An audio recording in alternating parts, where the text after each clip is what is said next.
The environment does not belong to one individual alone, and so it is a collective responsibility and must be protected by everyone in the society. Over the years, man's activities on the environment are increasingly affecting human life and that of other animals. On this episode of Frontiers, the focus will be efforts at ending open defecation in Nigeria. I am Frama Panyi, and our guest is Chizoma Opara, Deputy Director, National Coordinator, Clean Nigeria, Use the Toilet Campaign, Federal Ministry of Water Resources and Sanitation. Glad to have you join us on the program. Thank you very much. The program continues in a moment.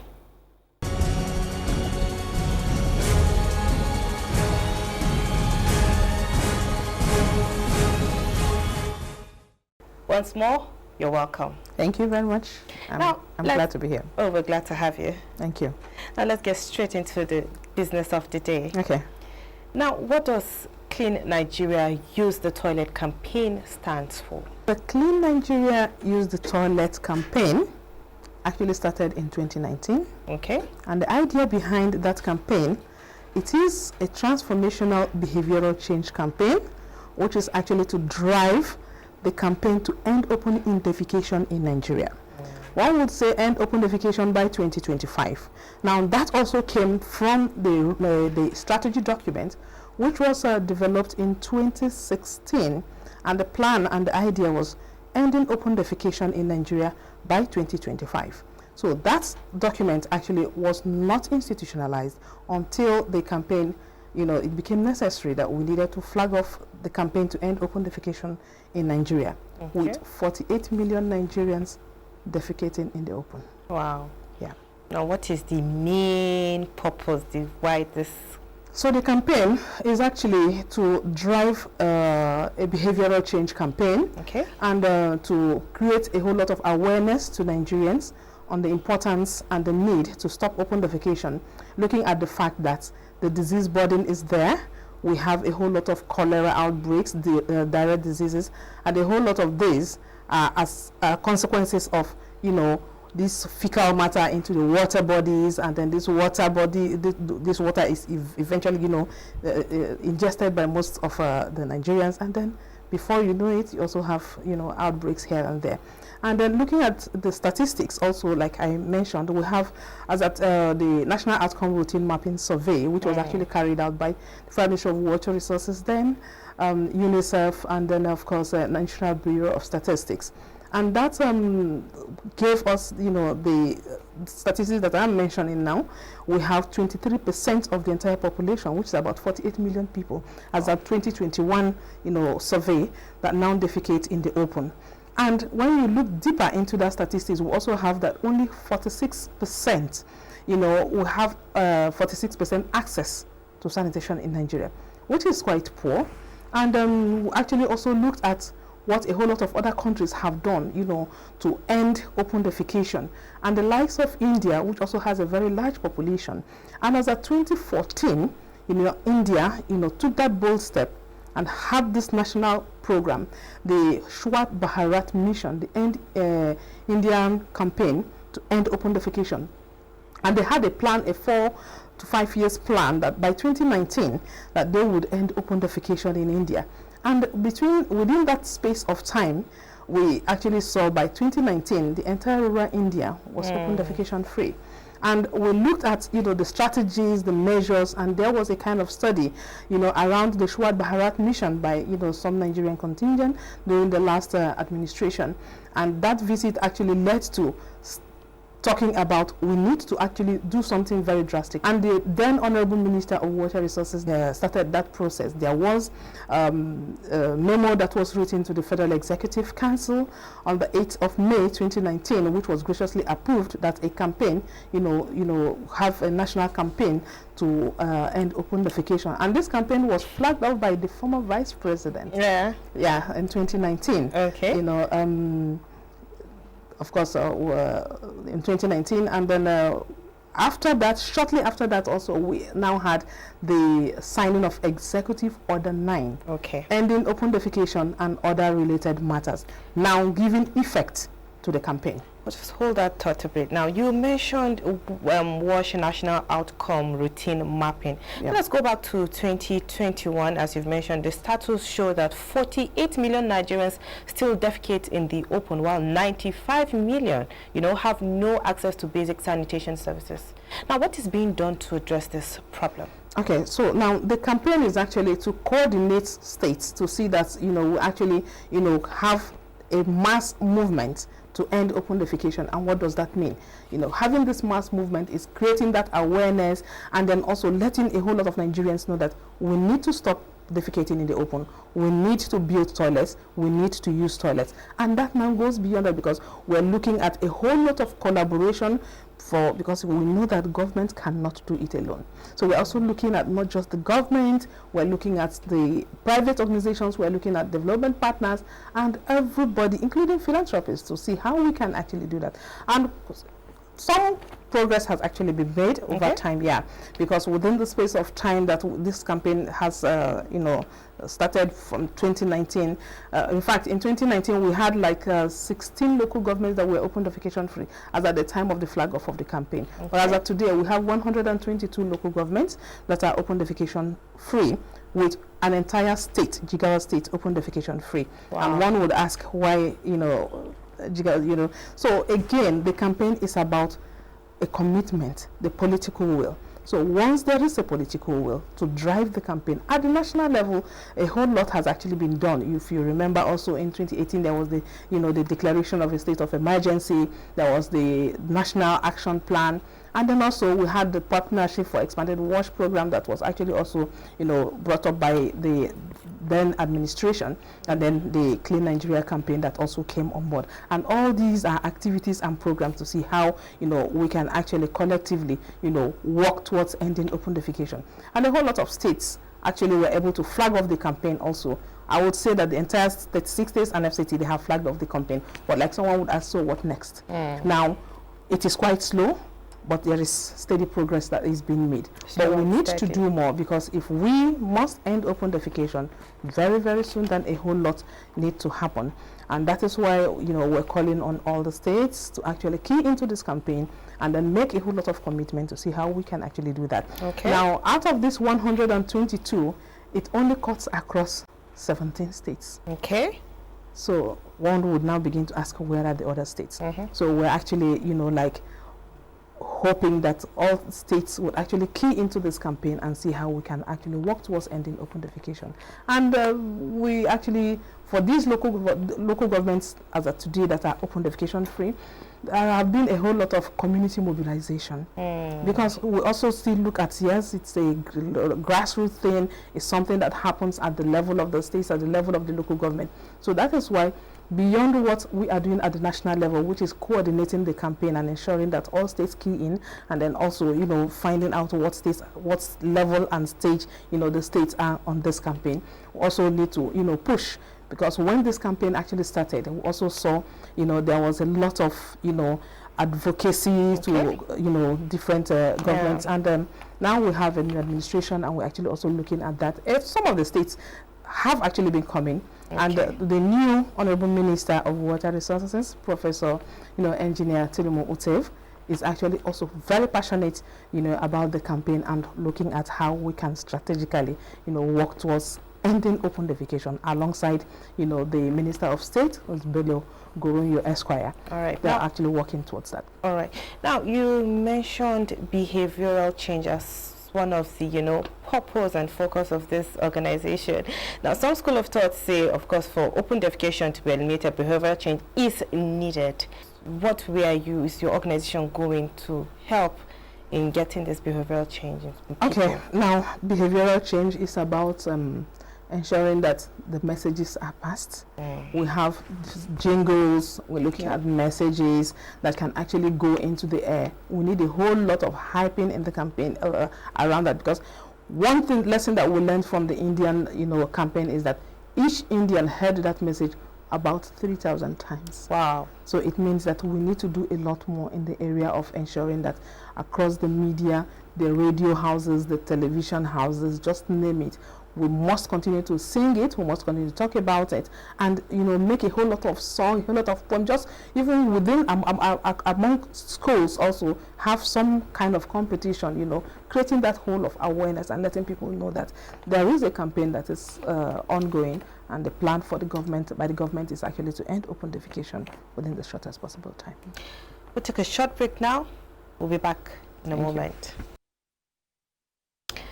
This is Frontiers, and we're taking a look at efforts at ending open defecation in Nigeria. The program continues shortly.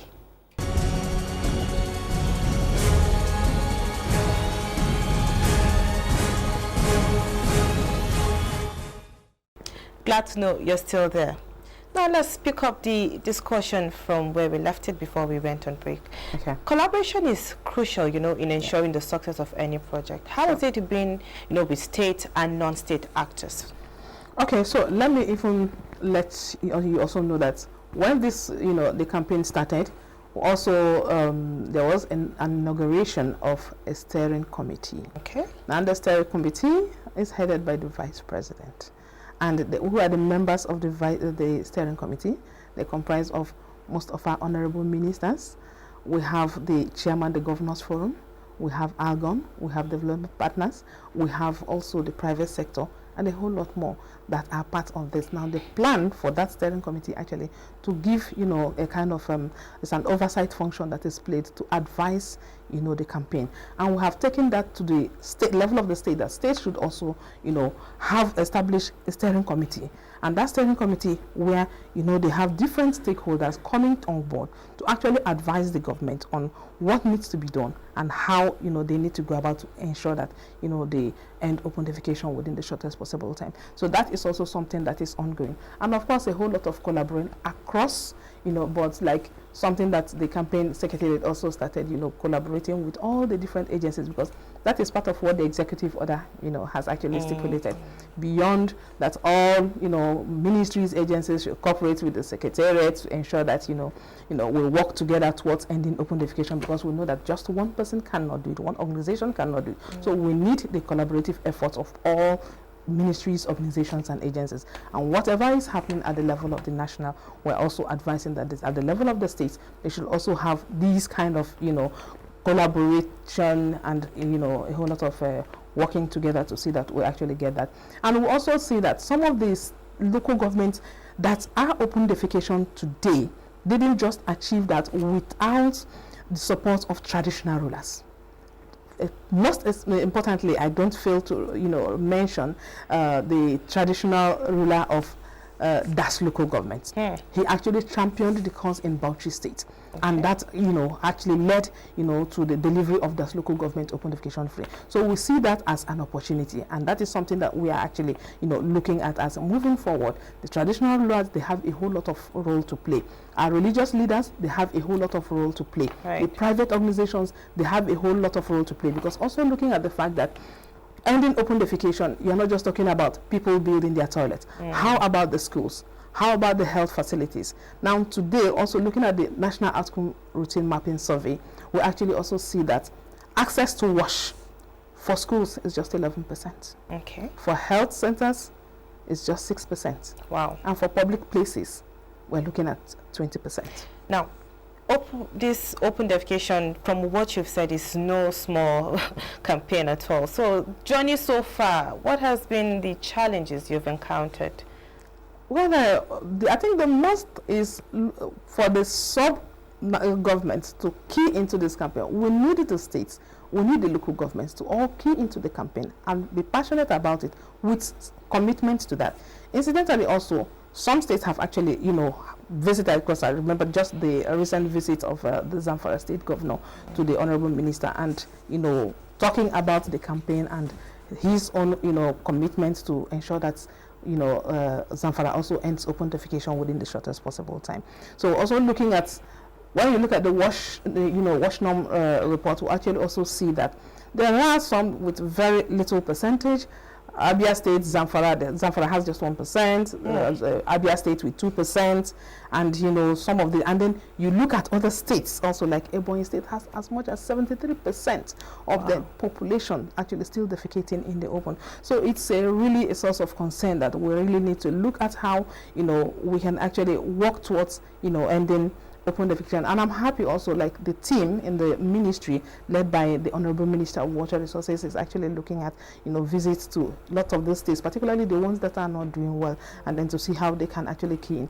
Incidentally, looking at ending open defecation, there are a whole lot of opportunity, because again, India was able to see that it was actually also leading to it turned their own economy around, and then you would ask how. The waste to wealth creation, the biogas technology. Now, if we have a whole lot of these toilets are going to be built by people, and that is where, as we are talking about containment, which is actually the building of toilets, we're also looking at safely managed sanitation. And safely managed sanitation involves a whole lot more. That is the entire service chain of sanitation. And I see sanitation most times as an untapped resource, because you look at the area of containment, that is the building of toilets. You need a whole lot of masons to build the toilets. Now, for the public toilets, you actually need people to man the toilets, and it also now means that people will earn a living taking care of these toilets for people to use them. That is one aspect. Then you also look at the area of transportation. Now, how about the vehicles that will transport the fecal matter when they are filled up to the treatment plants? Now you go down to the treatment plants, you're looking at some people that have already started converting this to energy. And you also have the biological fertilizer. So you see that a lot can happen, particularly with the renewed hope agenda. So we see that there is a lot of economic investment that can actually happen. So we need investors to come in to see that there is a whole lot of opportunities, you know, within this space. So ending open defecation is just a stepping stone into opening up a whole lot of, you know, economy for the entire nation. Now, what efforts are being made to get investors to key into this? Good. Now, again, you know, I talked about having we have the collaboration that needs to happen. We have a steering committee that needs to talk to each other, and then of course we have the organized private sector. So we're also looking at a private sector body that will actually holistically look at this and see how they can actually come in. Already some efforts are being made, because we actually also see where some you know, organizations, maybe very private organizations, are actually looking at the conversion, the urine conversion you know, into manure. And then we're also looking at a whole lot of other smaller also private organizations that are already looking at estates where they can actually have some kind of treatment plant, and they would actually, you know, be converting, you know, this fecal matter into energy. I actually had opportunity last year to visit Togo, and already the gas from the fecal, from the sockeway, was already being converted to cooking gas. Wow. So a lot is actually happening within this realm. So why don't we as Nigerians see it as an opportunity and key into this to ensure that while we end open defecation, there are a whole lot of other opportunities that are bound while ending open defecation. Now, before I forget, let me quickly take you back to collaborations you had earlier mentioned. You mentioned the emir of that. How about you know, other emirs and other local governments? And what has the experience been like, you know, dealing with some of them? It has been quite encouraging, because for most of the, like I said, most of these local governments actually went into having town hall meetings with their traditional rulers, with their religious leaders, and that has actually helped most of these local governments that have become open defecation today. So we're actually leveraging on the success stories from these local governments that have become open defecation free to see how these success stories can actually be used to actually bring in other local governments that are yet to attain this status. And then actually to also look at a kind of cross-learning. We're actually also looking at cross-learning among states, within zones, across zones, to actually see how they can learn from what others have done and build on that to see that we actually work towards our target of ending open defecation in Nigeria. Now, open defecation is a campaign that cannot just, you know, be solely relied or left to the government. What's your message to Nigerians and the general public? My message is that ending open defecation is something that all of us must key into. Now, when we look at the opportunities that abound, then we are actually to say that it is not just for the government, it is not just for private organizations, it is for all of us. So as many as us, as many as can key into the philanthropists, it is the pride of our nation, it is the dignity of the woman, because you also know that for you to continue to practice open defecation, how about the girls that are molested as a result of maybe going into the bushes to defecate? So you have your dignity, we have our pride as a nation, the economy is improved, and a whole lot more that can happen. So why not all of us come together and let us join hands and end open defecation in Nigeria? Now, before I let you go, how feasible is Nigeria's target to end open defecation by May 2025? I always say that once there is a will, there is a way. If we understand that there is a whole lot in it for all of us, then all of us can actually jointly see how we can work together collectively and then provide the needed, resources to support the states, the local government, to see that we end open defecation within the shortest possible time. One is looking at it, yes, it is just around the corner. But at least getting close to it is also another thing. But we're actually also looking at, a whole lot of reviews that can actually happen, because safely managed sanitation for the SDGs is talking about 2030. So the idea around 2025 was actually to see that we end open defecation by 2025 and then work towards the safely managed sanitation by 2030. So you can see that we may find ourselves walking into, because we are now talking about not just the containment, not just ending open defecation, but we're also looking at the safely managed. So we're walking around the global targets to see how we can actually work towards while ending open defecation. Let us also look at these other opportunities that are bound, and then of course the safely managed targets of the SDGs of 2030. Clean Nigeria, use the toilet. It's been very interesting and enlightening discussing with you. Thank you so much for sharing your thoughts with us on the program Frontiers. Thank you very much. Thank you so much. On this edition of the program, the focus is efforts at ending open defecation in Nigeria. And our guest has been Chizoma Opara, Deputy Director, National Coordinator, Clean Nigeria, Use the Toilet Campaign, Federal Ministry of Water Resources and Sanitation. I am Frama Pani. Thanks for your time.